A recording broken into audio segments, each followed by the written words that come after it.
அனைவருக்கும் வணக்கம். இன்றைக்கி வந்து பார்த்திங்கன்னா குரூப் 4 ஒரு நோட்டிஃபிகேஷன் ரிலீஸ் ஆகிருக்கு. ஸோ இதை நம்ம வந்து பார்த்திங்கன்னா ஒரு 2 கேட்டகரியாக ஸ்ப்ளிட் பண்ணிக்கலாம். ஒன்று வந்து பார்த்திங்கன்னா குரூப் 4 நோட்டிஃபிகேஷன் ரிலீஸ் ஆகிடுச்சு. ஸோ கண்டிப்பாக நமக்கு வந்து எக்ஸாமுங்கிறது நடக்க போகுது. இதுக்கப்புறம் டவுட்டு வேணவே வேணாம், சரிங்களா? ஸோ எப்போ நடக்க போகுது எக்ஸாம் அப்படின்னு பார்த்தீங்கன்னா ஜூலை 12 சாட்டர்டே 9:30லேருந்து 12:30 இதுதான் எக்ஸாமுடைய டைமிங்ஸ். யூஸ்வலாக எல்லா வாட்டியும் வந்து பார்த்திங்கன்னா சண்டே தான் வரும் எக்ஸாமு. இந்த வாட்டி சாட்டர்டேவே வருது, சரிங்களா? ஓகே, இது வந்து கேட்டகரி 1.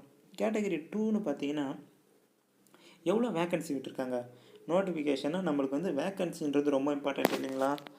இப்போ எவ்வளோ தான் அப்படி வேக்கன்சி விட்டுருக்காங்க அப்படின்னு பார்த்தீங்கன்னா நான் காட்டுறேன் பாருங்கள். இங்கே பார்த்தீங்கன்னா உங்களுக்கு தெரியும். ஸோ 3935 வேக்கன்சி விட்டுருக்காங்க. இதை நீங்கள் வந்து பார்த்தீங்கன்னா லாஸ்ட் இயரோட கம்பேர் பண்ணிங்கன்னா லாஸ்ட் இயர் பார்த்தீங்கன்னா 6500 வேக்கன்சிஸ் சம்திங் விட்டுருந்தாங்க. ஸோ அரௌண்ட் ஒரு 2500 வேக்கன்சி வந்து கம்மி தான் இந்த வாட்டி, ஓகேவா? ஓகே, இப்போது 4000 வேக்கன்சி தான் வந்திருக்கு. என்னால் படிக்க முடியுமா? நான் இவ்வளோ நாள் படித்ததெல்லாம் வேஸ்ட்டாக? என்னால் ஒரு ஜாப் வாங்க முடியுமா இந்த வாட்டி? அப்படின்றதெல்லாம் நீங்கள் வந்து வரி பண்ணின்னு உங்களை நீங்களே தாழ்த்திக்காதீங்க.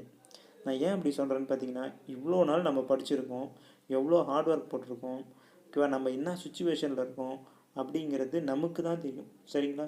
என்ன தான் 4000 வேக்கன்சி இருந்தாலும் 4000ல் நமக்கு ஒரு வேக்கன்சி தான், கரெக்டாக? அந்த 4000ல் நம்ம எப்படி அந்த ஒரு வேக்கன்சியை எடுக்க போகிறோம் அப்படின்றது தான் நம்ம கான்சன்ட்ரேட் பண்ணணும், ஓகேங்களா? ஸோ அடுத்துன்னு பார்த்தீங்கன்னா இவ்வளோ நாள் நீங்கள் வந்து 2 ஹவர் படிச்சிருக்கலாம், டெய்லி 3 ஹவர் படிச்சிருக்கலாம். ஸோ எவ்வளோ ஹவர்ஸ் வேணாலும் படிச்சிருக்கலாம். இதுக்கப்புறம் வந்து பார்த்திங்கன்னா நீங்கள் வந்து டைமிங்ஸை இன்னும் கொஞ்சம் அதிகப்படுத்தணும். ஏன்னா உங்களுக்கு வந்து இன்னும் அரௌண்ட் ஒரு 75 டேஸ் தான் இருக்கும், ஓகேங்களா, எக்ஸாமுக்கு. ஸோ அந்த 75 டேஸை நீங்கள் வந்து எப்படி எஃபிஷியண்ட்டாக யூஸ் பண்ணலாம் அப்படின்றத நீங்கள் கொஞ்சம் பிளான் பண்ணிக்கோங்க. நடுவில் எனக்கு வந்து ஒரு ½ hour டைம் கிடைக்கும், ஃப்ரீ டைம் கிடைக்கும் அப்படின்னா நீங்கள் எடுத்து ஒரு 4 ப்ரீவியஸ் இயர் கொஷின் பேப்பர் பார்க்கலாம். பார்த்தீங்கன்னா அந்த ஒரு கொஷின் உங்களுக்கு அங்கே வந்துச்சுன்னா உங்களுக்கு அது ஒரு மார்க்கை ஏற்றி கொடுக்கும், சரிங்களா? நீங்கள் ஒருத்தருக்கு முன்னாடி நிற்பீங்க லைனில், சரிங்களா? ஓகே, இந்த பதிவு எதுக்குன்னு பார்த்தீங்கன்னா ஷார்ட்டான ஒரு இன்ஃபர்மேஷனு நோட்டிஃபிகேஷன் பற்றி கொடுத்துட்டு போயிடலாம் அப்படின்றதுக்காக தான் இந்த பதிவு. So thank you to all. Thank you.